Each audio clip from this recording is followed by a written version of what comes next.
charity, and investments. A small fish came to Manu, the first human, and begged him to save from the big fish, who wanted to eat him. Manu put the fish in a pot of water. Next day, the fish grew in size. To survive, he needed more water, and so Manu put him in a larger pot. The fish kept growing, and Manu kept giving the fish larger and larger. It became so big it had to be put in a pond, a lake, a river, and eventually back in the sea. Manu hoped the sea would swell so that the fish had enough to eat. To his horror, this was exactly what happened. It kept raining, and the oceans began to swell, consuming the land. Manu had no place to go. He built a ship, preventing himself from drowning. Then suddenly he saw a gigantic fish appear from nowhere. This fish or Matsya towed Manu's boat to the highest peak in the world, Meru. We cannot satisfy everyone's hunger as human hunger is insatiable. Unlike animals who eat when hungry and don't eat when they are not hungry, humans are hungry all the time. We imagine future hunger and so we are never satisfied. Also, society encourages us to be dissatisfied and aspire for more. We are told to be ambitious. Often, ambition is another word for greed. Like the fish, we keep seeking more and more food. And if Manu is feeding us, why would we learn to feed ourselves? It is easier to get food than to find food, grab food, or earn food. Manu needs to realize when to stop giving. Manu needs to help the fish become independent and dependable, not dependent. That is true charity, that is none. Varun, the god of sea, is famous for his charity. He gives his daughter Lakshmi to the world in the form of fresh water rains to quench everyone's thirst. But we never think we owe the sea anything because the sea asks nothing in return. No matter how much water we use, the sea does not shrink in size or become dry. Eventually, the water returns to the sea in the form of rivers. The incoming rivers do not cause the sea to swell because the sea never takes more than it has given. Varun is content, neither depleting with rains nor expanding with rivers. Varun's charity is part of an exchange. He knows that he gives as rain eventually will return as rivers. He feeds those who eventually learn to feed themselves and others, who in turn do the same.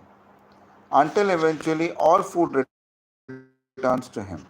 The charity as part of the exchange is done. It makes people independent and dependable. Neither the Devas nor the Asuras follow Dan. Devas give Dakshina. They feed those who have fed them. In other words, Devas prefer exchange over charity. While you others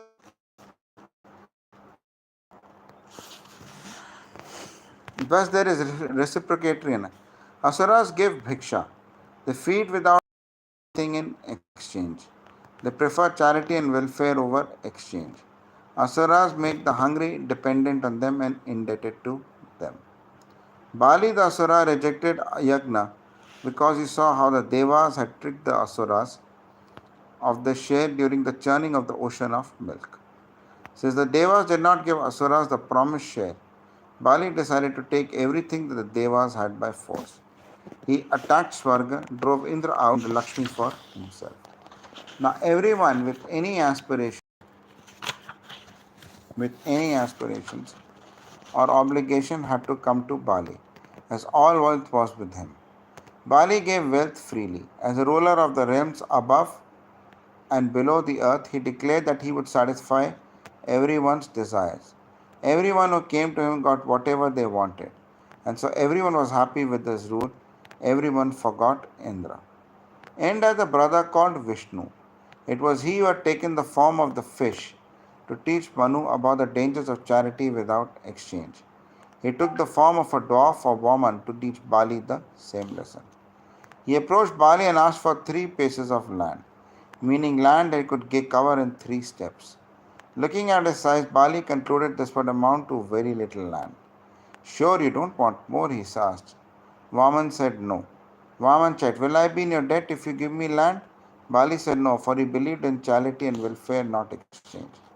As soon as Bali granted the 3 pieces of land to him, Vaman transformed into a giant and took two steps. One with which he covered the world above the earth, and the other he covered the world below the earth. Where do I take my third step? Asked the dwarf turned giant. Before you answer, hear the story. This is the story Vaman told Bali. One day the Kuber, the god of treasures, came to Mount Kailash to meet Shiva and realized there was no food there. He saw Shiva's son, the pot-bellied Ganesha, and felt sorry for him. Clearly he loved food, but had a father who did not provide any. So he invited Ganesha to eat in his house, to his heart's content. Ganesha accepted the invitation, went to Kuber's house, and kept eating. He ate and ate and ate until all of Kubera's treasures were exhausted. A poor Kuber begged Ganesha to stop. Ganesha stopped and told Kuber that human hunger is insatiable. The more food humans get, the more insecure they get, they want to hoard more food. Need gives way to greed, but they call greed ambition and food themselves. No one can satisfy everyone's hunger, hence, who feeds must demand to be fed. Realization dawned on Bali upon hearing the story. Dwarf hunger became giant hunger, and even the three worlds were consumed by two pieces of land, leaving the receiver dissatisfied as it was one piece short. No one can satisfy other person's hunger. Hunger keeps increasing over time until it outstrips the supply of food. It is not enough to make food available. Ironically, access to food ignites more hunger than it satisfies. It is also important to outgrow hunger. Step on my head and claim me with your third step, said Pali. Vaman was pleased. You believe in charity. I believe in exchange. I am in your debt, so I repay my debt by serving as your doorman, reminding those who visit you that unless they give, they cannot get. And if they get without giving, they will always be in your debt. As long as we are hungry, we will hate feeding others. That is why we hate taxes and avoid charity.